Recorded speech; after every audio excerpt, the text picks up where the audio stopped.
Netcasts you love. From people you trust.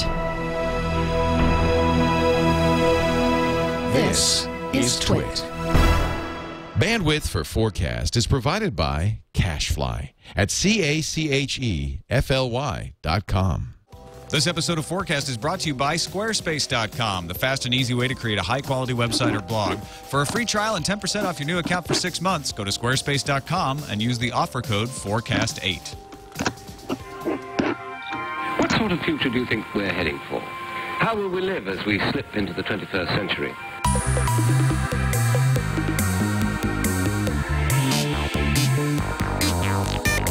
Welcome to FourCast, episode 88. I'm Tom Merritt.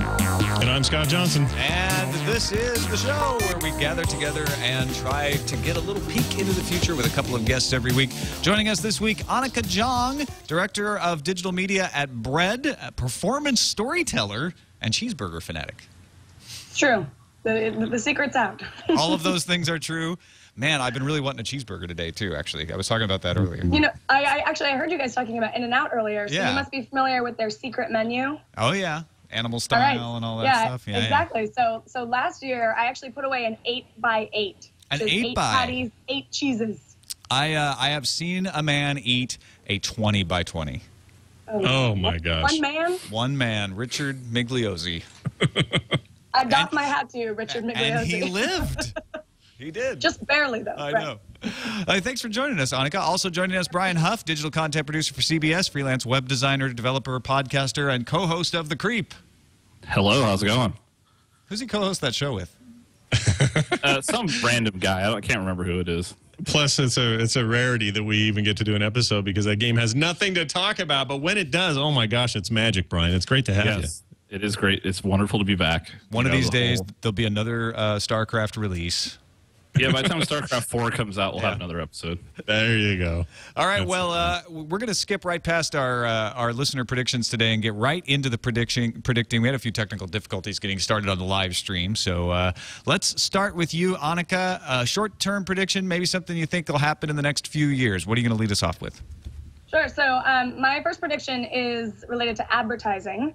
So I think one of the coolest things that Google did was totally change the way advertising was done on the internet, right? So it went from kind of like that punch the monkey banner ad, and they turned it into actually serving up content that is more relevant to what you're looking for kind of in search. So what I think is really neat is all of these new entities that are coming up to help deliver you not necessarily advertising, but really meaningful recommendations from trusted sources. So that's really the direction I think it's going to go.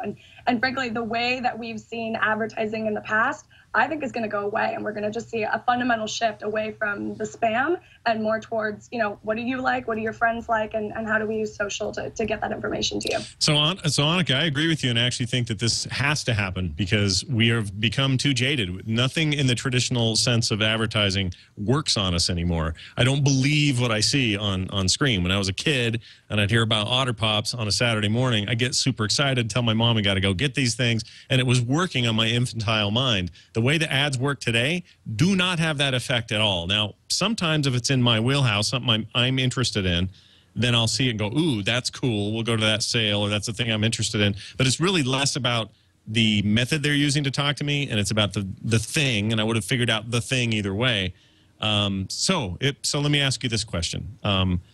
If that is the future, if they're going to figure out ways to advertise to us that change the way we think about this sort of thing, that'll be more effective or whatever, do we not run the risk of just having that cycle happen again? Do we not just become jaded to whatever new medium or new methods that advertising throws at us? Well, I sort of feel like you need to move away from this kind of mindset of tricking the consumer into liking something they maybe didn't want, and moving towards, you know, what kind of things were they already interested in, right? So with social media, we now know so much more about not only you, but also your friends and your networks and kind of what you're around and what you're into. And I think being able to leverage that, you know, you have these now Facebook recommended ads and retweets that are just sort of at the fringe of that. And we're starting to see more opportunities to see what do my friends like, because I'm probably going to like the things that my friends like. And the more that we can make those recommendations based on people's networks and based on what, you know, kind of they're already surrounded by, I think the better it's going to get. It seems like advertising has been mostly about brand awareness up until now. It's been about getting your product known so that people at least know it's out there and are more willing to go and find it. And so that's why you get hammered with hundreds and thousands of ads out there, because they need to hit you a million times before you actually remember what the product was.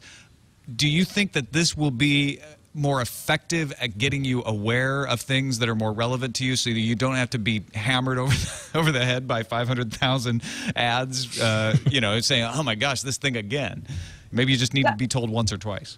Definitely. I mean, I think you have to think about where the trade-offs are, right? So they say like a picture is worth 1,000 words. I would say a recommendation from a friend is worth 1,000 nameless billboards. So I think like we are going to be able to cut down on the amount of noise that we experience if we can increase or improve the quality of this kind of advertising, or whatever it'll be called in the future. Brian, do you, So, mind being? Oh, go ahead, Scott. Let's see what I was going to to say the same thing, because Brian, I know Brian. He's working up there in Seattle. He's doing some cool stuff with different kinds of media. I mean, really, your job is to figure out ways to get messages across in non-traditional sort of new forms, so that people aren't, you know, just going to turn you off immediately. How do you see the future of advertising, and how well people can sell products to you, Hough? Well, it's interesting how it's evolved, because I work in a very strange place, because I work for the radio group for CBS, but I work on the digital side. So radio kind of started where it was just that brand awareness, beating you over the head. So when, you know, I walk into a grocery store, I think of a Kit Kat bar.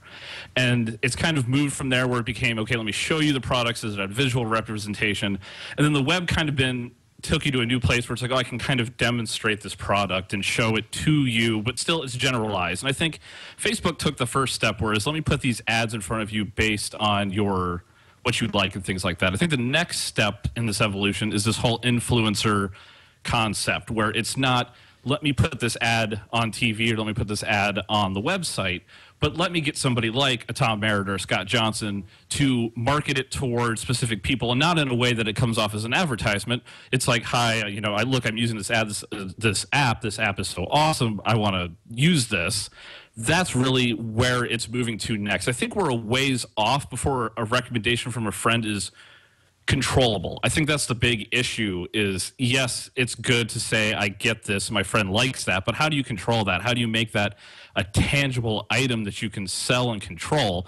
And I don't think we're quite there yet, and I think that's why they're looking to the influencers, because I'm not scared of the influencers. I'm not thinking they're trying to lie or cheat or steal to me.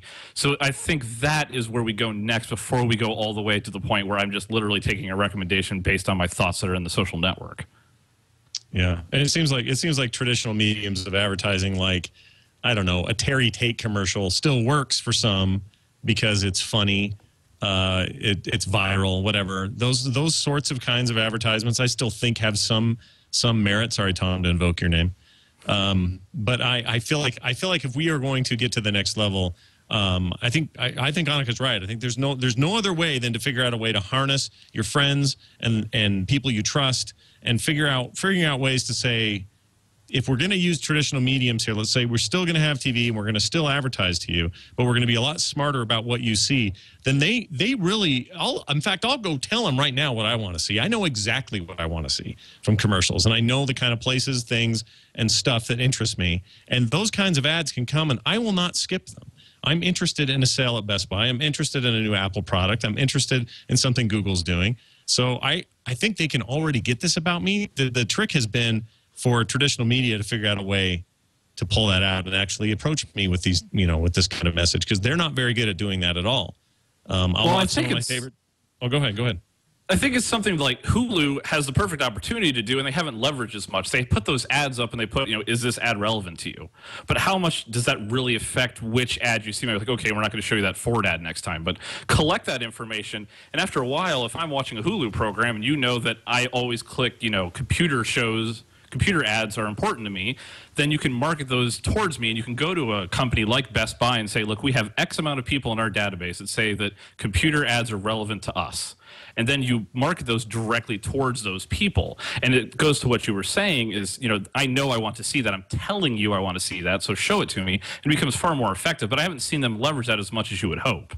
Yeah. Well, just one quick thing to build on what Brian was saying, that you're looking for some kind of a way to manage this process of recommendations. Part of the reason that I'm so passionate about this as my first prediction is because that's exactly what we're trying to do at Bread. So I'm trying to do that every day at work, finding ways to pull a lot of the noise off the internet and really make those recommendations more about what you're interested in, what your friends are interested in, and then what kind of trusted sources and influences in your life are all about. So that's kind of where we're starting. I don't think the industry is by any means there yet, but I think social media is at the forefront. It's going to be pretty interesting to watch.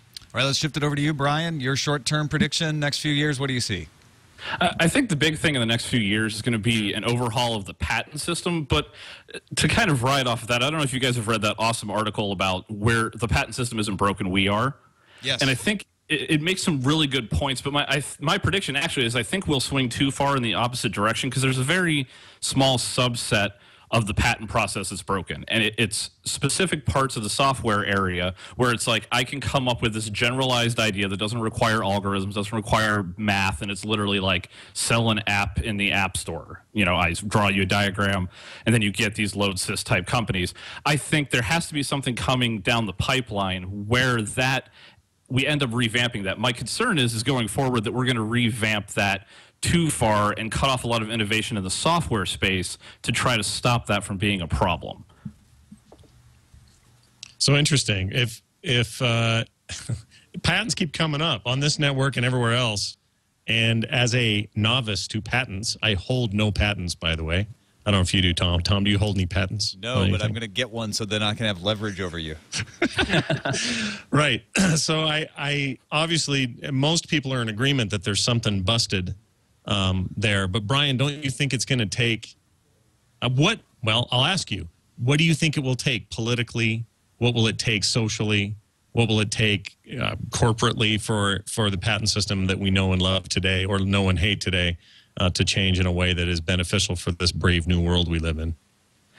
I think once it starts squashing innovation to the point where it starts hurting the economy. We've had all this conversation about things like startup visas and that are holding up, or at least perceived to be holding up innovation in this country.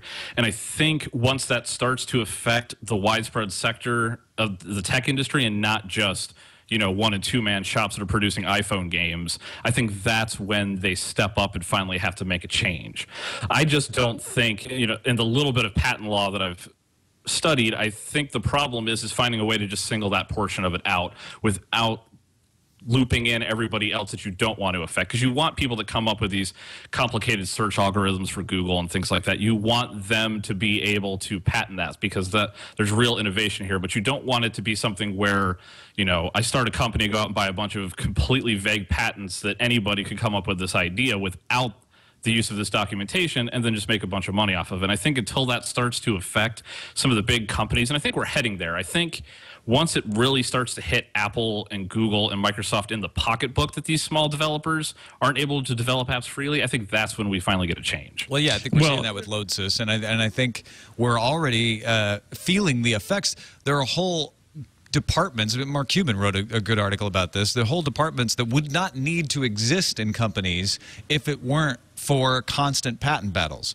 for lawsuits. It's a drain on companies' money on top of innovation. So I think you're right. There's going to be patent overhaul. We're going to have to make sure it doesn't go too far because there is a good reason for patents. And there's even an argument for software patents. It's just a matter of figuring out a new definition that applies to the current situation. Our patent law in the United States was created in the late 1700s. A whole different situation going on there about how long things took and what kinds of things were obvious that the courts have been trying to interpret, and it really needs legislative intervention. I'm worried, as you have expressed, that we might get it wrong if we go in and change the law.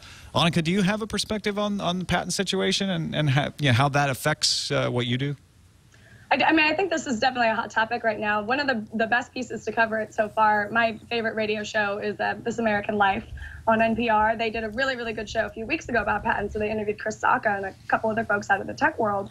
And it seems to me the biggest challenge there, and I don't even know that we're going to necessarily solve this in the short term, is that patents were brought in to help kind of monetize innovation, right? So you can put a dollar value, so to speak, on it, and people are actually getting some kind of value in exchange for being innovative. And I think the biggest challenge is that once you put value on it, a market can be built. And I think what we're doing right now is just struggling against our own desire to have markets where we can buy and trade these, and it's sort of gotten away from us. So I think that's one of the big challenges, and I'm not sure that we're gonna fix that right away. It feels like there needs to be, the logical side of me says there needs to be some sort of review system that says, all right, well at some point, well, there is, but when you say, okay, I patented double clicking something, at some point we have to go, no, wait a minute, that's silly now. Like, that's too ubiquitous. That's too much of what we do with mice. But when someone first created a mouse and double clicked, that should have been patentable, no? No, I totally agree. Yeah. So at the time, you think about that and you go, oh yeah, double click, that's awesome, let's do that. Well, immediately that thing becomes just so part of the fabric that at some point you have to look at it again and go, all right, well, that's not a good patent. That patent is kind of like we need to breathe in as well as breathe out when it comes to computers. So I don't know who does the review process or who should do the review process moving forward, but it seems to me like it should be some sort of, I don't know, combined, or all the interested parties. Somehow we should have some sort of consortium of various manufacturers, software developers, or whatever the area of interest is, and let them decide. And as I say that, I realize, well, maybe one of them holds the patent on double clicking, and they have now a vested interest to protect that. I mean, it gets ugly and it gets. Well, the Patent and Trade Office does exactly what you're talking about. It's just nobody thinks they do it very well. Is there a better process on the back end? Maybe do we control this from the standpoint of transferring patents? Because the bigger issue, the issue, I don't mind Google and Apple fighting it out over who created a touch interface. That they're the companies who create it, and they have the right to defend that. I think the bigger issue is these patent trolls, or these companies that are going out and buying patents. Do we need to look at the process when those patents change hands and review them then? Instead of doing it initially at the front, because I agree you have to have some sort of gateway for innovation, a way to protect that, because the double clicking thing seems intuitive to us. The touch interface seems intuitive to us, but 5 years ago, no one would have thought of any of it. So there has to be some reason to do it, but you also have to find some way to control it on the back end when it's becoming solely about monetizing it and not about actually protecting innovation. Right, and that's a good point. And This American Life episode that you were talking about, Anneke, which was awesome, also infuriating, that episode was. I was so irritated after I heard it. But the whole point is that it isn't that, like you said, let Apple and Google or whoever fight it out over specific patent issues. Let them do that, defend it, whatever. What we're talking about is some small startup with very little money trying to innovate in some office in Cupertino, trying to make something awesome, and then finding out 3 days later that they've been, asked to come to court and fight over some patent they're supposedly infringing upon. And that's where we need to stop it. I like what you say, Brian, the idea of stopping it or reviewing it before the exchange can happen. It's kind of like saying you can't buy this house until we've all signed off on it, including the buyer, the seller, and the mediator. If it's deserving of being patentable, why would that change? It still could hold up. It still could hold up. That isn't the issue for me. The issue for me is let it hold up and let it stand if it's worthy of standing.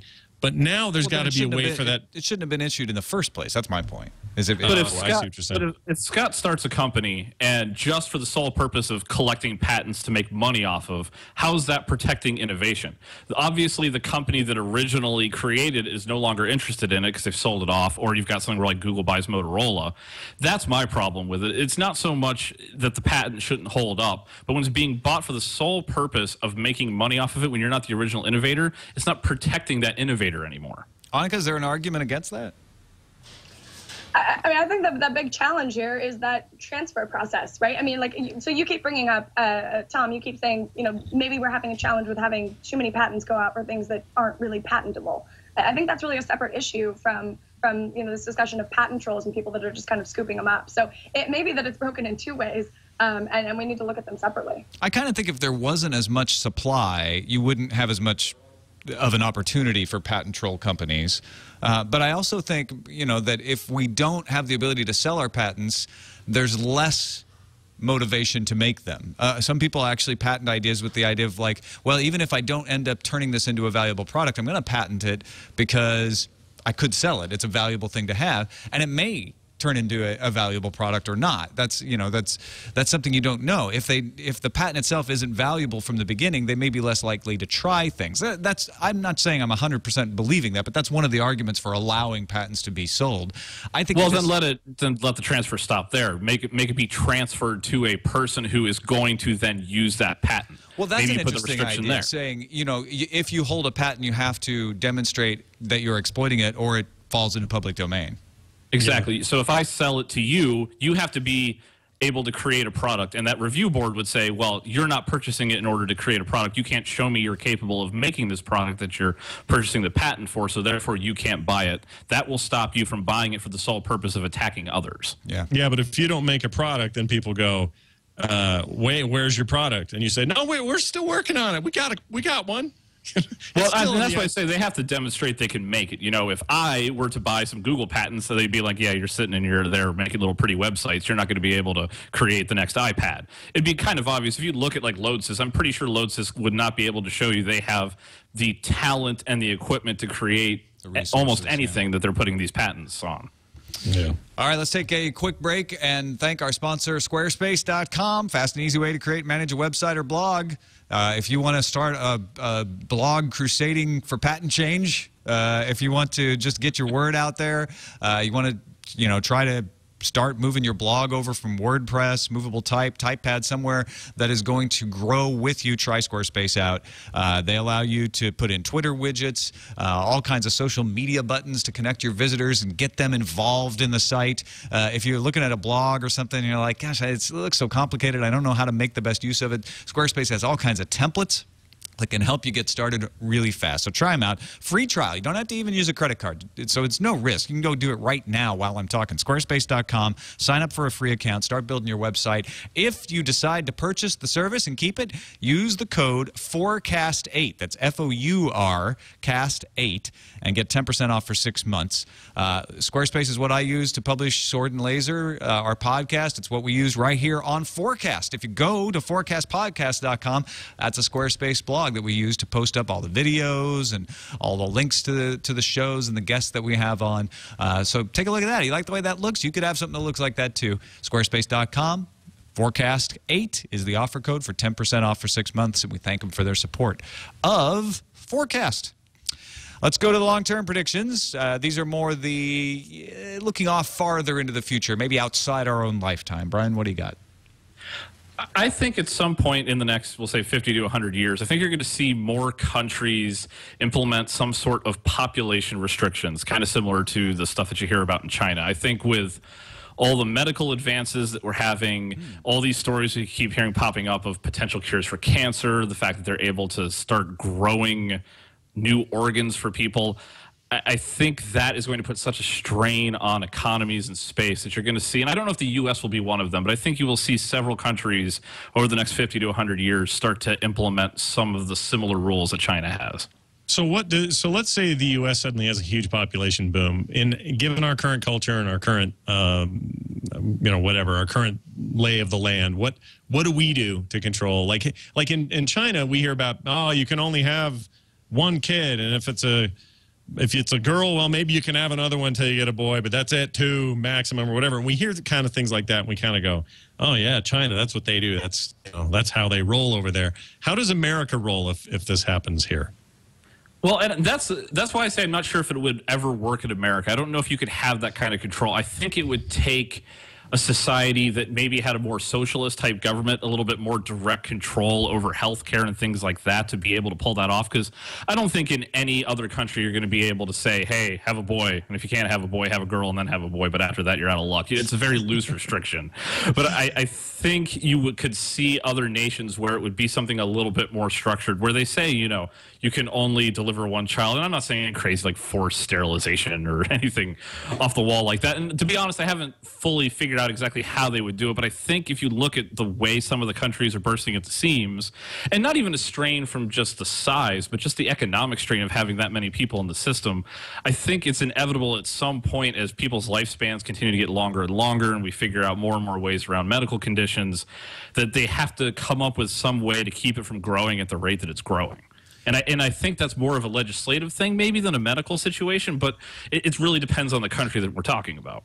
Well, what's interesting is China is actually starting to reconsider their restrictions because their population growth is slowing. And we see that trend in developed countries where the population is actually declining. People are having fewer children, and it's not replacing the population. But you bring up an interesting point. As healthcare gets better, even if we're not having children as fast as we used to, or in as large amounts as we used to, we may still be having them enough to keep the population growing. Most people think we're going to hit peak population at around 9 billion and then start declining again. Anneke, do you have an opinion on the population boom?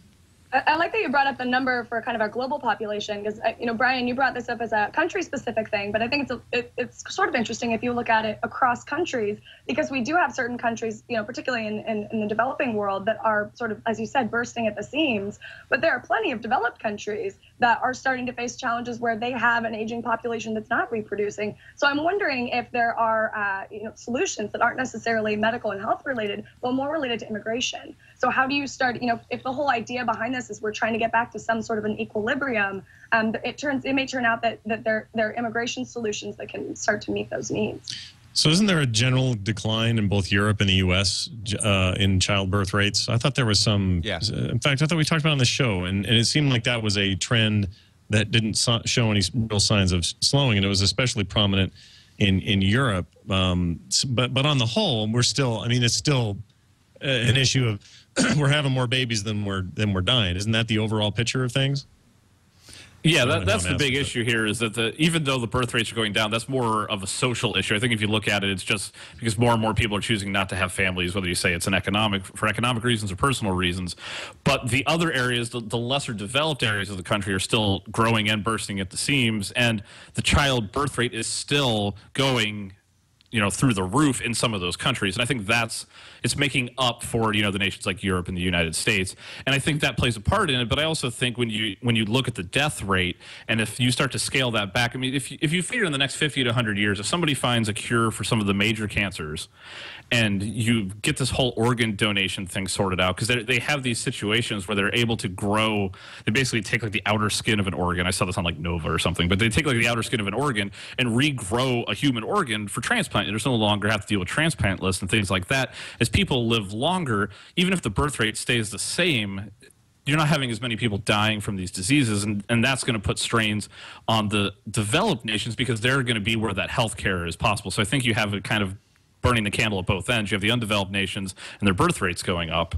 But I like what Anneke said about the immigration thing. Could you see a situation where the population gets so large in one area that it's just become incentives to emigrate to other countries, where you almost like a dispersal of the population through immigration incentives? Yeah, exactly. Right.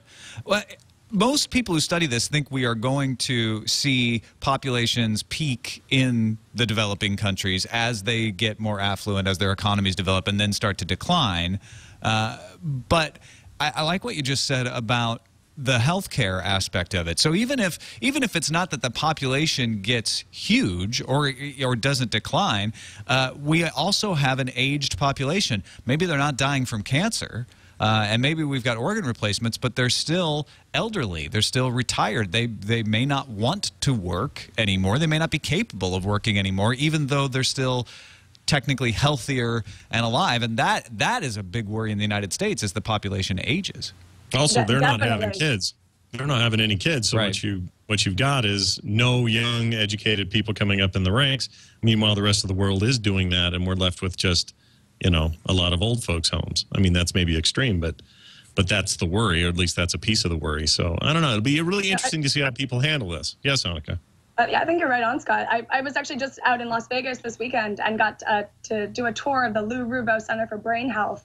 And they're really focused a lot on Alzheimer's, Parkinson's, MS now, and other brain diseases that are going to become a much bigger challenge, not just here in the U.S., but worldwide as we have aging populations. So I think most of the issues that we traditionally think about with population growth, which is a constraint of resources, we're going to get hit on the other end as well with healthcare and just dealing with a population that has a whole different set of issues than we've really ever had en masse before. That's why we have to settle on Mars. So we need more room. All right, Anneke, let's move over to you for your long-term predictions, more the in 100 years sort of thing. What do you got for us?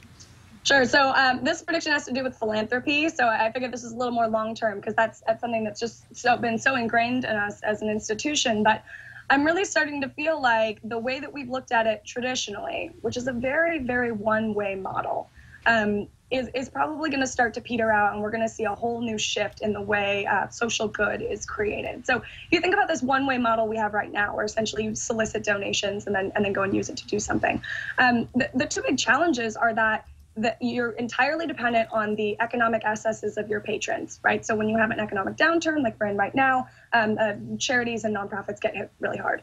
And then the other issue is that it really depends on your cause being en vogue, you know, which is sort of a nasty thing to have to think about. But it's like, oh, well, AIDS is really hot this year. Everyone loves breast cancer pink. And then, you know, next year it's not as stylish and the money dries up. So I think what we're going to have to do is start to look for more two-way models, where in addition to kind of receiving funding to go out and create social good, you're giving something back to your donors in exchange.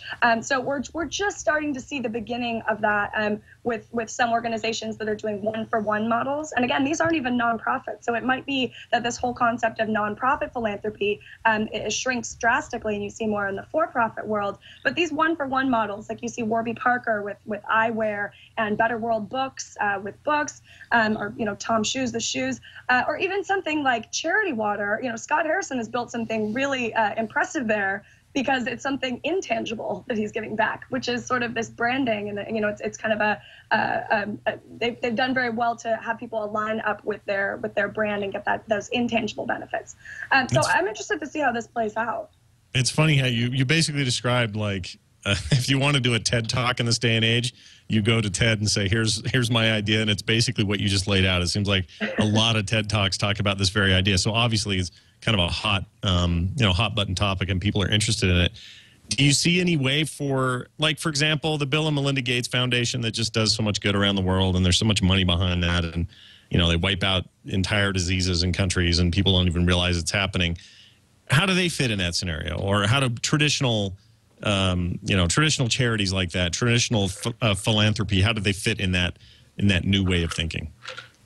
Well, even, you know, actually, just quickly, it's funny that you mentioned that, because I actually gave a TED Talk a couple years ago that was very much related to this idea of building in sustainable good. So I'm very familiar with the idea that TED's kind of overrun with this idea right now. But sure. I think if you look at Bill and Melinda Gates Foundation, that's still kind of dependent on Bill and Melinda Gates making the effort of moving, you know, shifting money over from what was largely earned from a for-profit venture over to a nonprofit venture. And if you can think about a way that, and maybe it wouldn't be exactly this company, but a for-profit company like Microsoft actually builds into their business model something that sustainably creates that social good. So right now, you kind of use a bridge right now, which is Bill and Melinda Gates making the choice to do that. But if you actually start building businesses where that is fundamentally ingrained in the business model, you can see that something like the Bill and Melinda Gates Foundation could continue to do the work that they're doing, indefinitely, and not at all dependent on Bill and Melinda Gates proper. Brian, what do you think? Is this a good model for increasing philanthropy, increasing charity?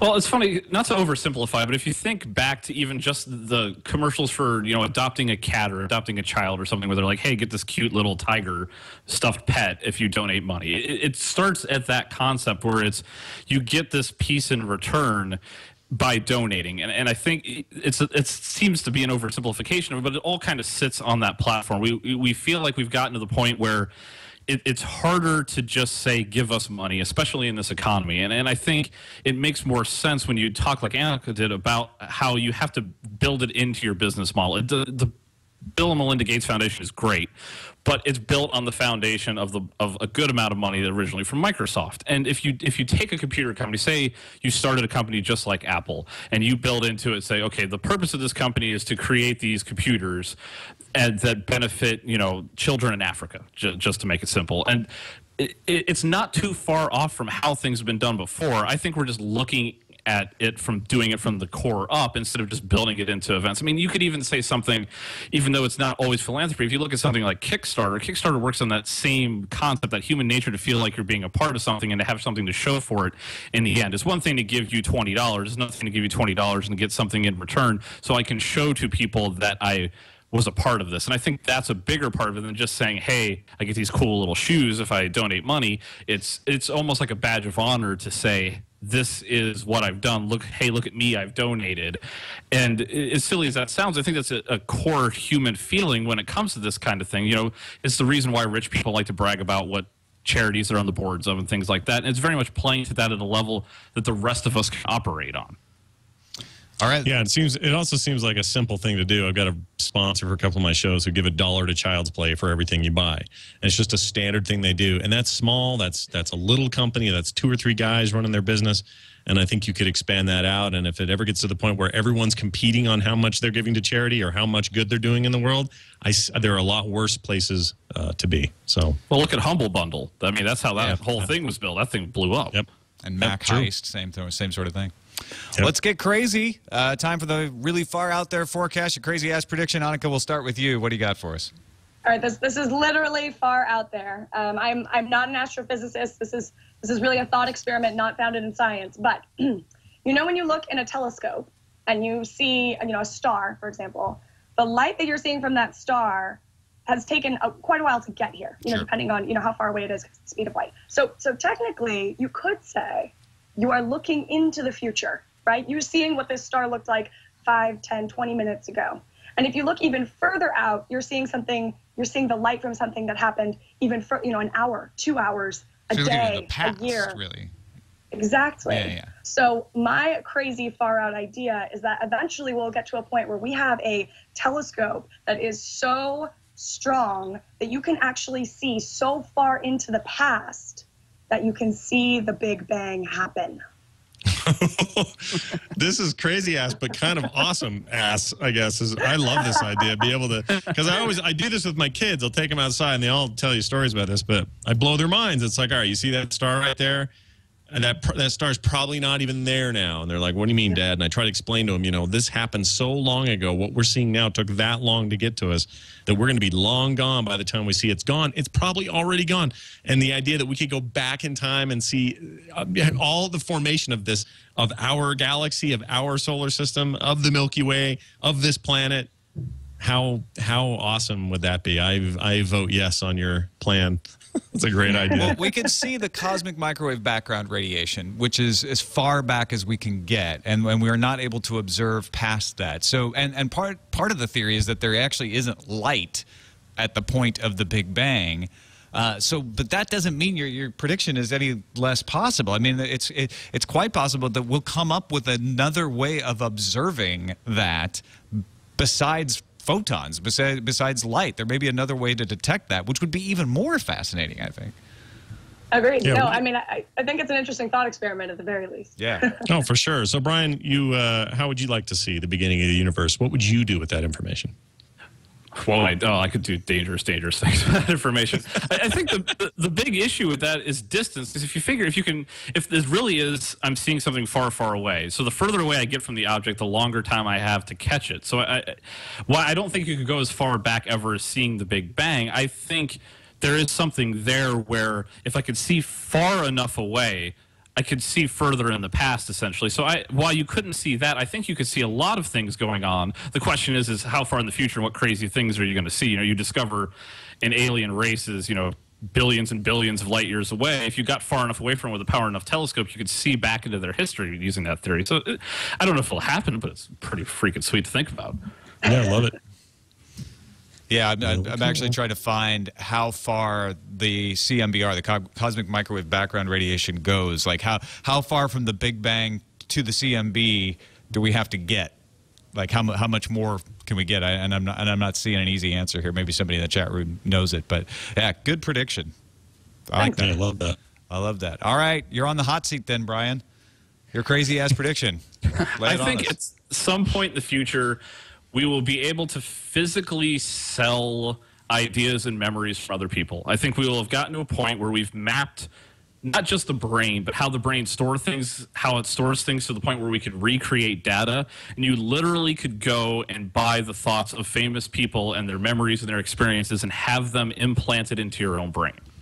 Wow. So where do you start? Who do you want first? That's my question for you, Brian Hough.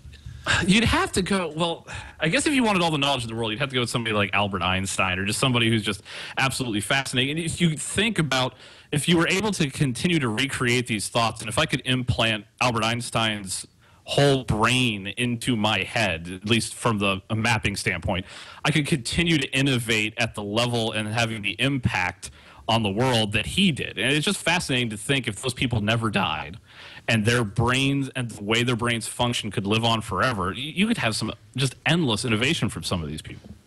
Now, they probably cost, billions. So you're of not dollars. just getting their thoughts like recorded, you're getting the ability to think like them. Yeah, you're basically That's cool. configuring their brain, your brain internally like theirs. Because it is, and I'm not a brain scientist, but, all the little neurons and electrodes firing in your brain, we could figure out a way to map that, and everybody's would be unique, and you recreate that in somebody else's head. Basically rewire their brain to fire the same way that this person's brain would fire. You'd have to be able to control it to the point that you would only let certain limited access. For example, you want the brilliance of Einstein, but you don't want, I don't know, his weird thing with his cousin to keep cropping up in your head, or you know what I'm saying? Like you don't want people's baggage as much. That's why I've always said I want to get into my dog's head. I want to know what Daisy's thinking right now. She's looking at me like, what is in that dog's head right now? Because there's no weird baggage there. Great. And I would be Brian's afraid putting of Einstein in everyone. his head, and you're putting Daisy in yours. You see where this is going. But it's safe. I don't have to find all about all his little secret skeletons in his closet and stuff. But for all we know, that's what made him a genius. That's the problem when you start getting in there and messing with things. You may not Daisy be or able to- Einstein? That's what made Daisy a genius. Yep. She's Her a genius cousin. because of sniffing her butt. But Exactly. Anneke, would you So, do this? Would you? Anneke, would you map what's your someone else take? into your brain? Look, I think the most important question, Brian, is how exactly would we be buying and selling these? Would there be some kind of a patent involved? Bringing it back. Well, and when you're talking, this may be even thousands of years in the future, may be a government-controlled thing. It may be something that we don't even know is actually taking place.